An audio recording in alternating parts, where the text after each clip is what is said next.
the tiniest shred of possibility. Of a possibility. The mat and ball cart weren't used to move the body, and this is what was used. Wait, how do I even have anything? Oh, the banner. Yeah, because it has a trace amount of blood on it. Boom! Bitch.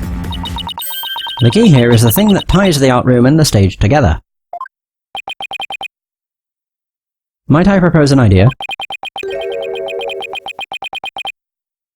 It might do you well to tie your lips together, lest you further expose your ignorance. I like how his laughing got cut off. This isn't exactly the time for black comedy, Prosecutor Blackwell. And they call him Professor. Anyway, the cult will recall the wire on which the school banner was hung.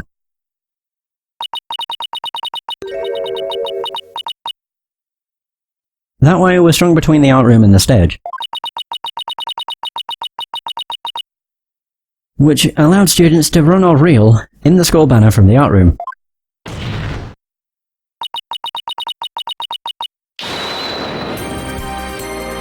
The body could have easily been lowered down to the stage via this wire.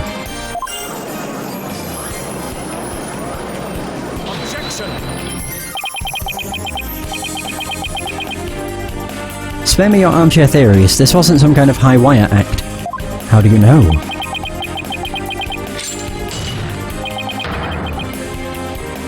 The body surely would have fallen, yet there are no signs of blunt force trauma.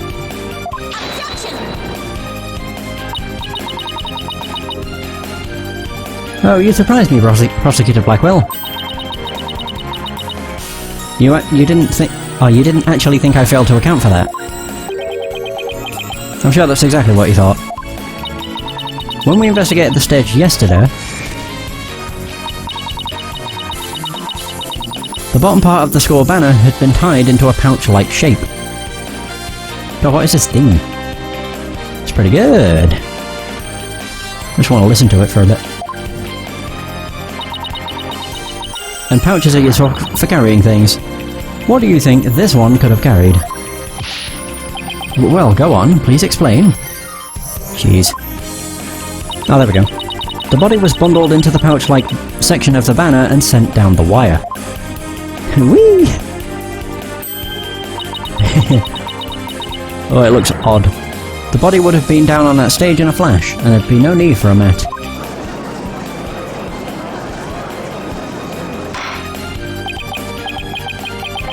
I've heard the phrase carrying the banner, but the banner doing the carrying. I've no patience for you and your cheap parlour tricks. Your claim is as shaky as a corpse performing that absurd high wire act. If you have an actual objection, then just come out and say it.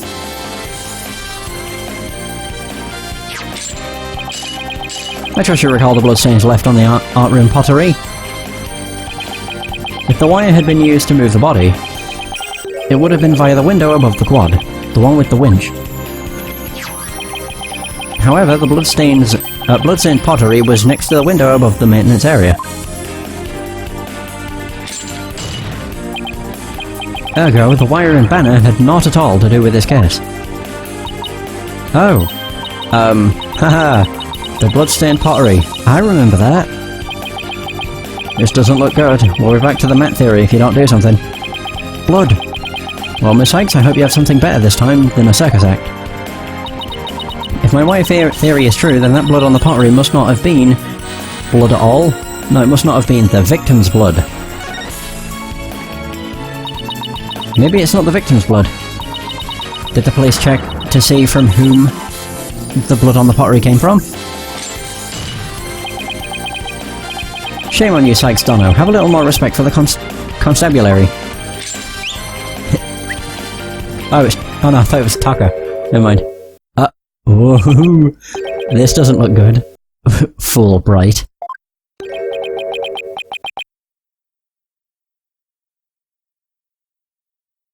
Looks like they didn't check it. Don't let it get you down, Prosecutor Blackwell. Everyone makes mistakes.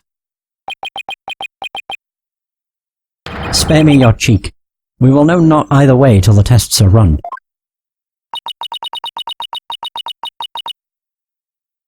True, but in the meantime I'm going to press my claim as far as I can. Your baldness, I demand that the blood on the pottery be analysed this instant. Of course. It shouldn't take long to get the results back. Boo-doo-doo-doo. Phew. Oh god, my throat. Oh my, that was quick. We're history, if it turns out to be the victim's blood.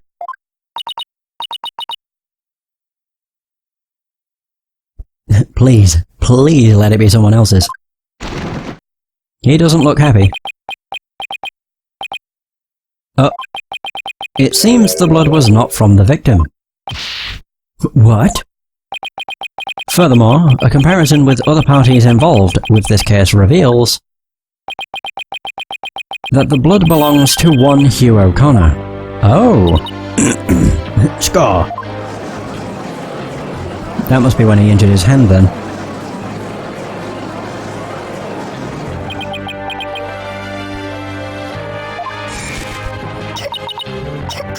Bloody hell. Don't worry, Junie. Just try to relax. Hugh's hands. His hands were dripping with blood. Oh. Your Honour, as we saw earlier, the witness's left hand had suffered a serious injury. He sustained the wound in a struggle with the victim, and his blood got on the pottery. Then Junie saw his blood-stained hands as they passed each other in the first floor hall. It was the only explanation that covers everything. Ba ba ba.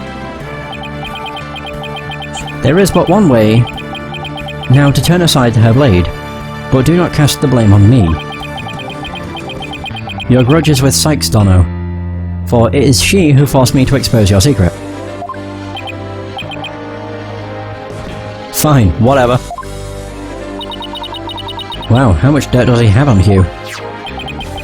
What the fuck is this?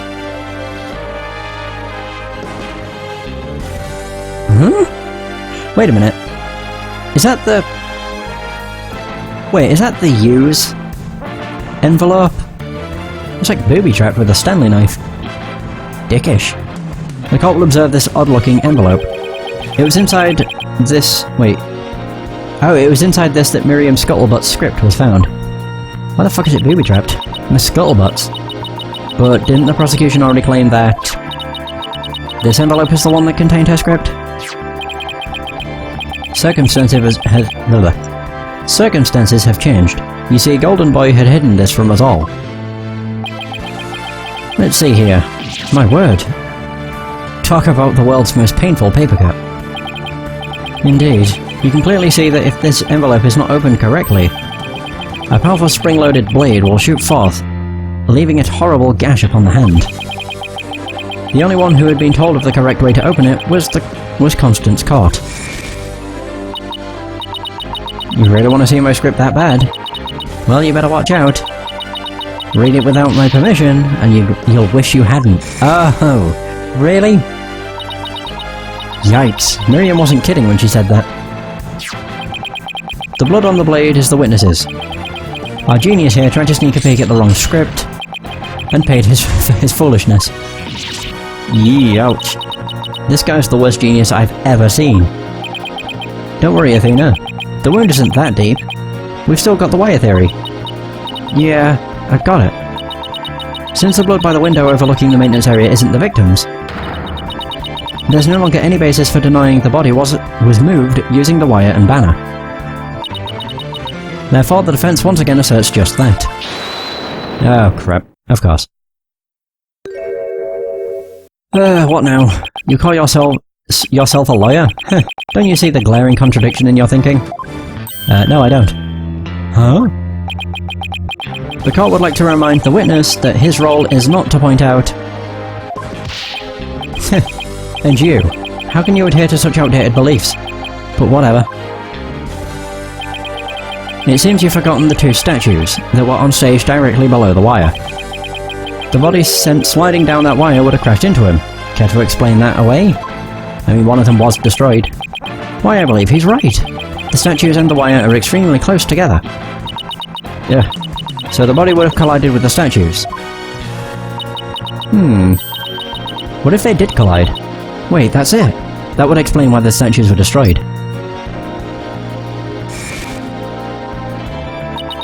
Speaking of those statues, we still don't know how they were broken. But if we assume the body crashed into them...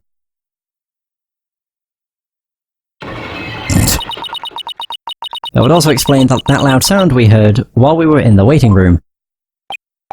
Oh, now that you mention it. You and Mr. Wright went out to the stage after you heard that sound, correct? Objection! Objection! Interesting. How very interesting. But may I ask just one question? When was it that you heard that said sound? It was a little after the mock trial had started. Mr. Wright and I were practically bored to tears there in the waiting room when... Oh dear, what happened? Precisely. If that sound you heard did happen while the body was being moved, that would place it during the mock trial. Oh. Which means the body wouldn't have been there before the mock trial started. You see, right before the mock trial started, he saw the body. Oh. Okay. Shoot. Why is he sweating though? He said he saw the body before the mock trial. If so, then my claim that the body was moved during the mock trial doesn't hold water. Stupid contradiction. It's going to get me and our case killed. Yep. The focus was on just 3 suspects because the body was moved before the mock trial. That has to be the major premise thus far. Or that has been the major premise thus far. Your assertion, therefore, contradicts the very foundation of this case. Objection. Both sides still lack incontrovertible evidence. So, should we not also treat Golden Boy's testimony with some level of suspicion? Good point. Ack. Prosecutor Blackwell is on our side. I bet he's figured out the truth behind this case. Well, great. As long as he's not up to something else. He probably is. If the statues really were broken when the body hit them, then Hugh's statement about seeing the body before the mock trial is a big fat lie. Okay, Mr. O'Connor. Let's get to the bottom of this contradiction about when you saw the body.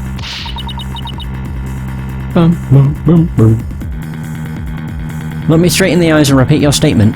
To me. Like I said before, before the mock trial, the body was, you know... Oh god, he looks very, very suspicious. I shall only say this once, Golden Boy, you had best tell the truth and do it now. That is, if your head wishes to enjoy the continued companionship of your body. Yikes. Oof, that fucking noise though. Now, out with it. Did you truly witness the body? Or were you just lying about it? Well, which is it?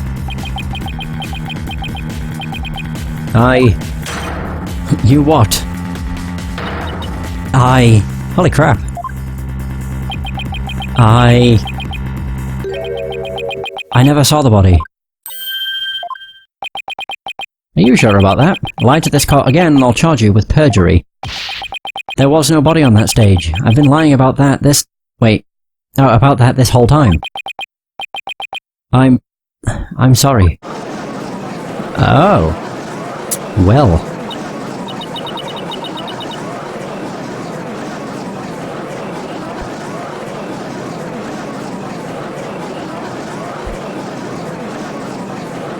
Right, so, yes, we've exposed Hugh's big lie for what it is.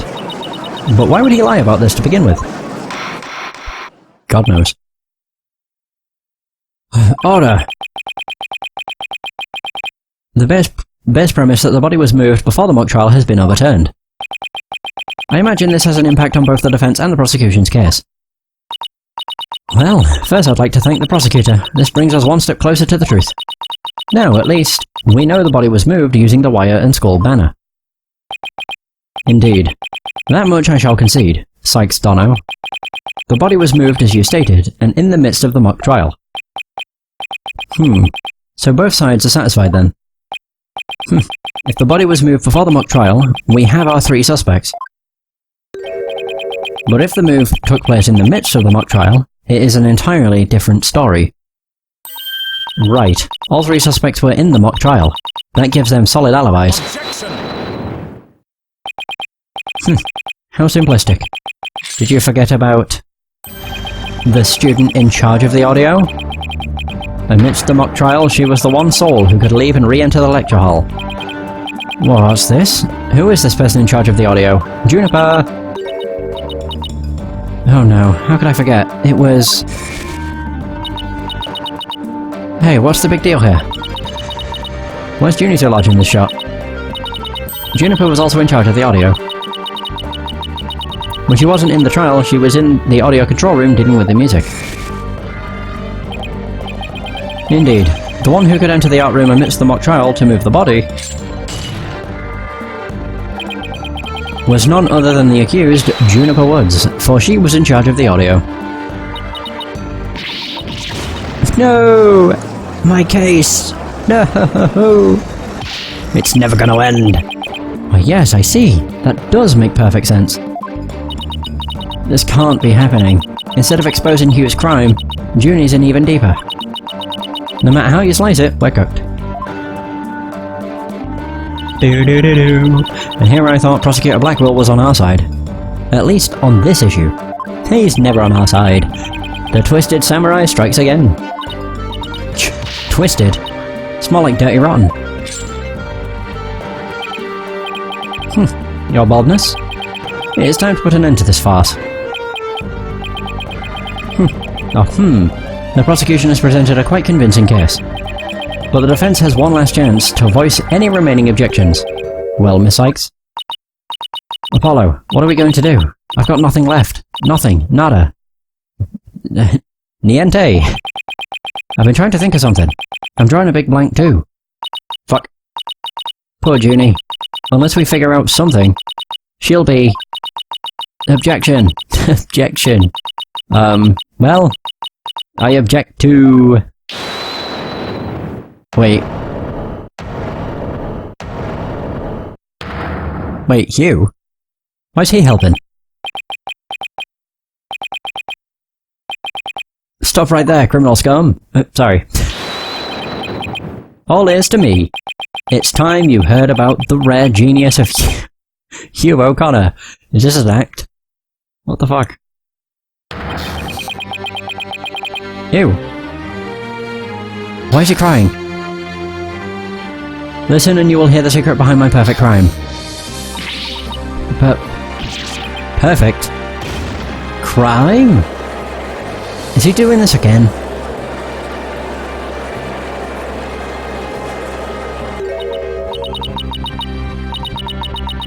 Wait, this is some serious deja vu. Didn't we just go through something like this yesterday? Yes. Yes, we did. This had better not be another one of his enraging traps.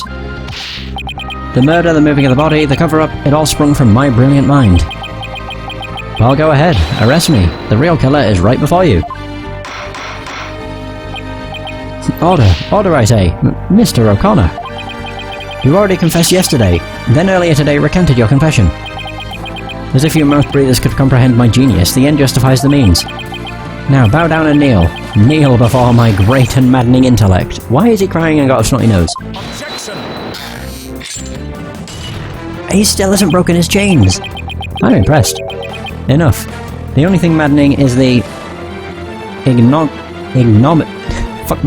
ignominy you bear for all to see. For it is impossible for you to have been the perpetrator behind this crime. There is no perfect crime, only a perfect alibi, for you were at the mock trial. And it is silly that I must remind you of this, but you were a participant the entire time. There shall be no mercy if you persist in hindering this trial with your silly little act. Hugh doesn't seem the least bit shaken by Blackwell's threat. Listen, Mr. Prosecutor, calling that a perfect alibi is beyond contempt. Your Honour, I'd like to take this opportunity to offer further testimony. I will now demonstrate the very moment of genius that transcended even perfection. Oh god. Alright, another testimony. Let's fucking do it. Alright. Hugh's confession. You won't believe this, but I used a body double. Oh god, this seems flimsy. That wasn't the real me at the mock trial. That means I didn't almost lose. My body double almost did. I slipped out stealthily while my double took care of the trial. I had the run of the campus. In short, I'm the killer. Juniper's innocent. What? I'm confused. I have a question I was hoping the defense and prosecution might help answer. Yeah. Is it just me, or does the witness's testimony make no sense at all? No, it's not just you, Your Honor. All I got from listening to that was a headache. Haha. Yeah, that was just plain weird. Especially the whole thing about a body double. Well, I'm relieved it's not just me. And the prosecution? Your boldness. Summon an ambulance this instant. The witness is stark, raving mad. Yes, I think that would be for the best. Now then, let's pretend that never happened and move on to my verdict. Oh god. You people don't believe me? It's not a matter of not believing you. It's more along the lines of questioning your sanity.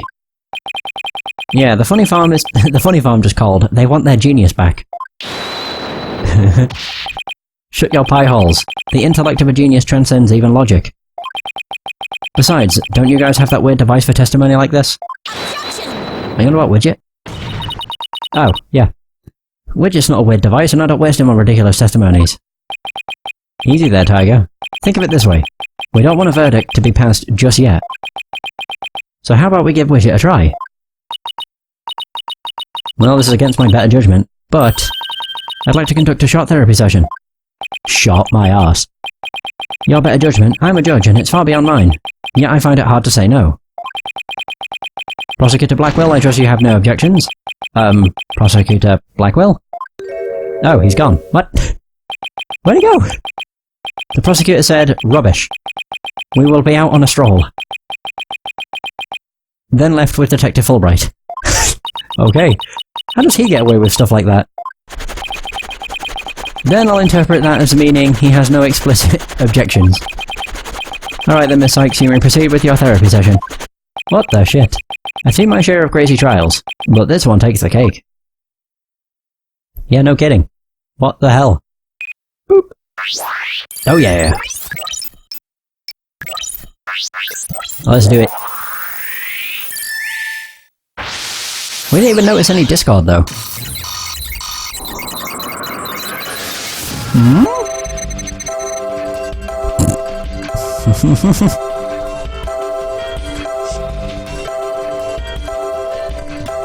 Oh god, I almost choked on my drink. If that's the body double, I'm quite surprised it convinced anybody. You won't believe me, but I used a body double. That wasn't the real me at the mock trial. That means I didn't almost lose. My body double did. I slipped out stealthily while my double took care of the trial. I had the run of the campus. In short, I'm the killer. Juniper's innocent. Why is he so happy?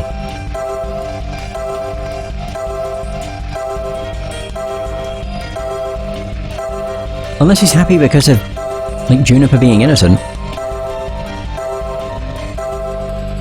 Woods. That's what I'm gonna try. Maybe he still does have feelings for her. Maybe.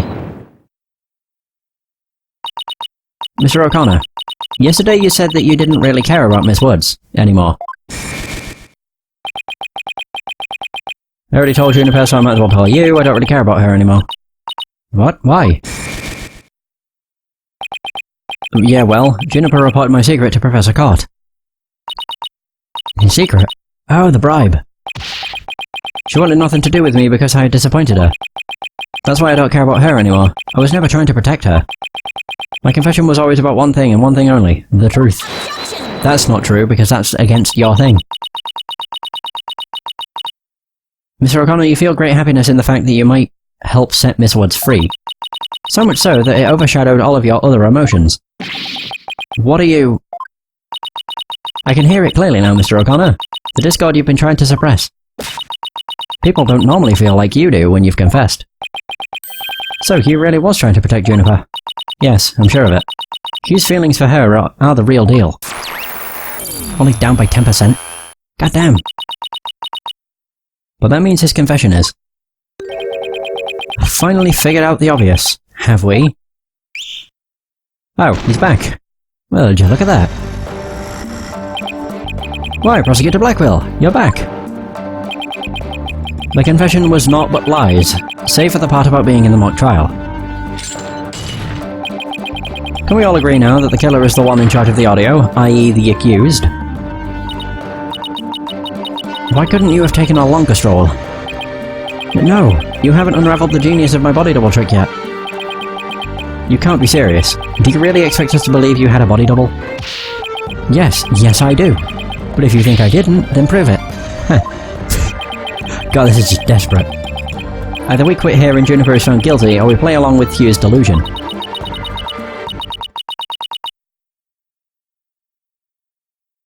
Let's go with the least worst choice, but first, let me update his testimony. Okay, so now his happiness isn't overwhelming. Unexpected emotion. You won't believe this, but I used a body double. That wasn't the real me at the mock trial. That means I didn't almost lose, my body double did. He has no emotions to that. That's strange. I slipped out stealthily while my body double took care of the trial. At the front of the campus. In short, I'm the killer. Holy crap, that's a lot of happiness. I would say the unexpected thing would be the fact he has no emotion. Yeah, that's weird. Surely he should feel happiness that he didn't lose the mock trial. I didn't almost lose, you say? Very odd. You exhibited happiness the entire time, except during this statement. You don't know when to give up. Wait, now that I think about it... No, don't. Stop making stuff up. When I left the lecture hall... Oh my god. It was during Professor Mean's pre-trial speech.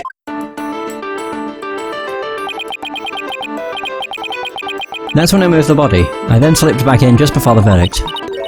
So you're saying you were there the moment your double was about to lose? Yeah, I was. Naturally, I wasn't happy when I saw that. In any case, I was at the far end of the lecture hall behind the screen. I figured no one would see me if I came in and went through the doors there. Objection! Sykes, Dono, how much longer will you indulge him in this charade? While it's true that none of the audience might have seen him, or might see him, go through either of those doors, the faculty seats on the balconies are a different story, and have a splendid view.